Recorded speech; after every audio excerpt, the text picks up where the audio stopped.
점수 잡는 Hackers. Hello everyone! 네, 해커스 튜터 비비안입니다. 오늘 우리가 배울 개념은 바로 조동사와 준동사입니다. 그래서 우리가 지난 시간에 배웠던 거에 이어서 오늘도 우리 두 가지 문법 포인트를 같이 끝내보도록 하겠습니다. 자, 우선 우리가 조동사를 먼저 배워볼 건데요. 조동사는 우선 시험 출제 경향부터 한번 보자면 약 4문제가 출제가 되는, 다소 많이 출제가 되는 비중이 높은 문법 문제라고 볼 수 있고요. 그 중에서 여러분 비율을 제가 봤는데 당위성 should 생략, 그러니까 오늘 이제 배울 개념인데 이 부분이 약 60% 차지를 하고요. 그 이외에 이제 will, must, should, can, could, would, may, might 조동사 have, pp가 10% 미만의 비율을 각각 차지하고 있습니다. 그래서 우리는 당위성 should 생략이 대부분 문제로 출제가 되니까 이 부분을 좀 더 유심히 공부를 할 필요가 있겠다라고 결론을 지을 수 있겠네요. 자, 그러면 우선 우리가 당위성 should 생략이 무언지를 한번 알아봐야겠죠. 자, 그걸 하기 전에 여러분 조동사는 기본적인 개념부터 한번 보자면 이름에서 우리가 유추할 수 있겠지만 조동사, 동사를 도와주는 역할을 하는 아이가 바로 조동사이죠. 그래서 여러분들이 일반적으로 아시는 조동사들, 예를 들어서 can, may, 뭐 요런 애들이 있을 건데 그런 건 이제 일반 조동사 문제로 나오고 우리 시험이 좋아하는 부분은 바로 요 생략 문제입니다. 자, 이게 무슨 말이냐? 조동사 should 생략 문제가 뭐냐면 주장이나 요구나 명령이나 제안을 하는 동사가 주어 다음 자리에 나오게 됩니다. 그리고 나서 분명 대절이 등장할 거예요. 그런 다음 다시 주어 동사가 나올 텐데 이 자리의 정답을 여러분들이 반드시 동사 원형으로 골라주셔야 되는 게 우리 시험의 핵심 기출 포인트입니다. 자, 근데 왜 제목이 당위성 should의 생략이냐? 원래는 요 자리에 동사 원형 앞에 should가 이렇게 적혀 있어요. 그런데 얘가 생략이 되기 때문에 우리는 이 아이를 조동사 당위성 should의 생략 문제라고 우리는 일컫기 시작한 겁니다.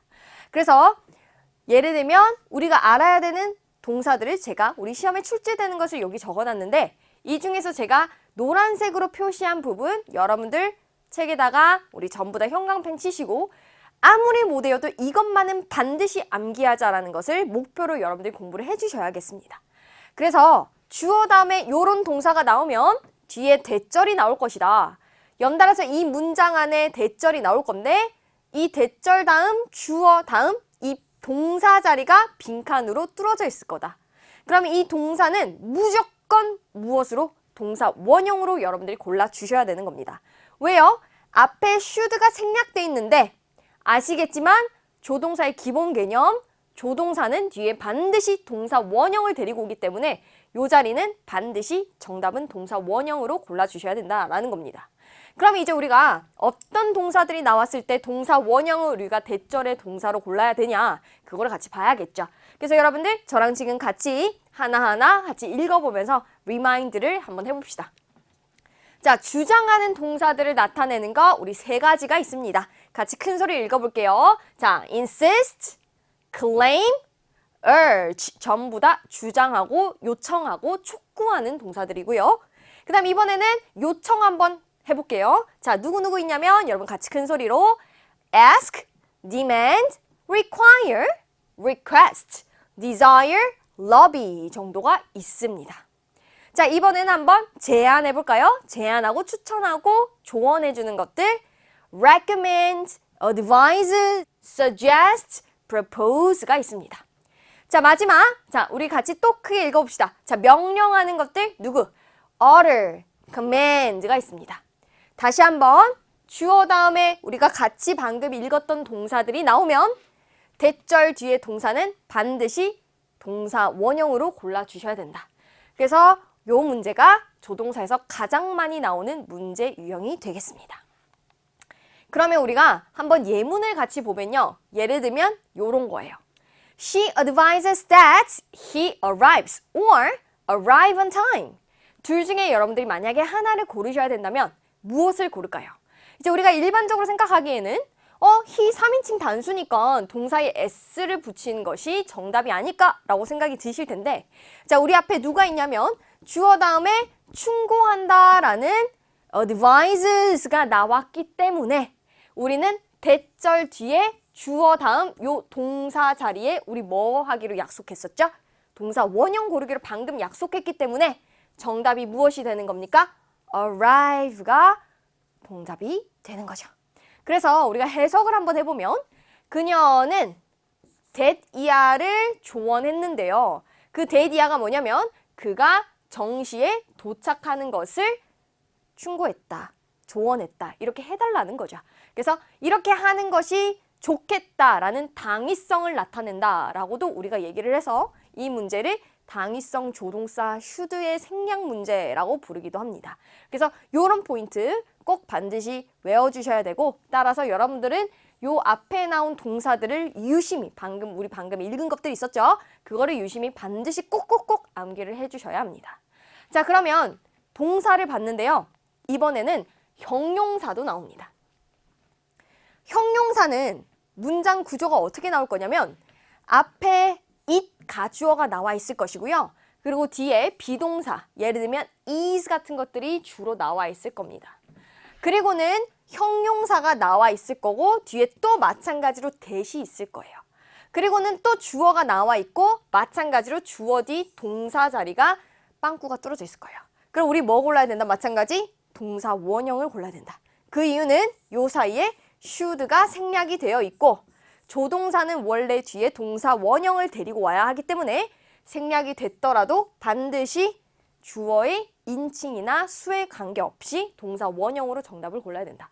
그럼 마찬가지로 우리는 요 형용사들을 암기를 같이 해주셔야 되는 거죠.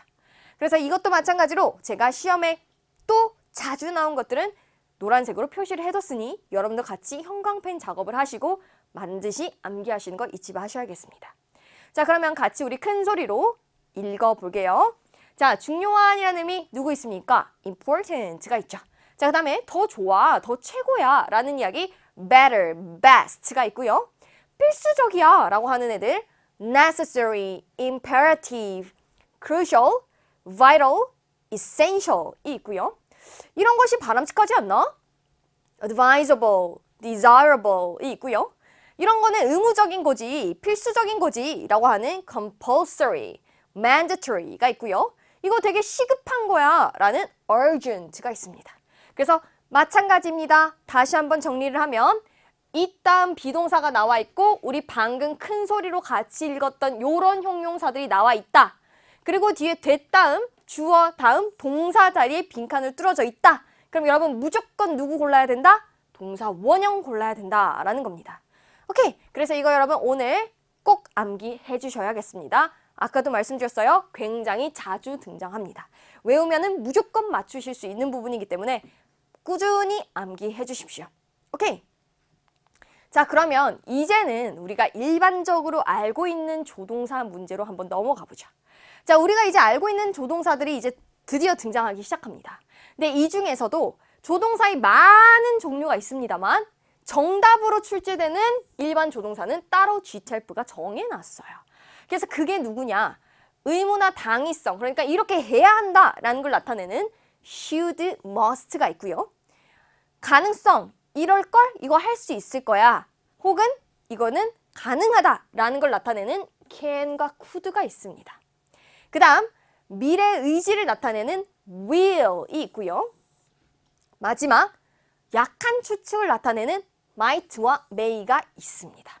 그래서 여기서 여러분들이 주의하셔야 되는 게 뭐냐면 would 같은 경우에는 조동사 문제의 정답으로 절대 골라지지가 않을 것이다 라는 걸 여러분들이 기억을 해주셔야 돼요. 그래서 would는 여러분들이 기억하기 쉽게 말씀을 드리면 will의 과거형이라고 그냥 생각을 해주시는 게 편하고요. 사실은 우리는 would나 뭐 could나 이런 거는 간접화법에서, 그러니까 저 사람 말을 내가 다른 사람한테 전할 때, 그러니까 간접화법에서 쓰는 표현이에요. 근데 우리는 GTF에서 뭐만 생각하면 돼? 정답으로 골라지지가 않아 라는 것만 여러분 생각하시면 돼요. 일반 조동사가 나왔다. 근데 해석을 해보니까 의무나 당위성을 띠는 이야기다. 뭐뭐 해야 한다라는 의미로 해석이 된다.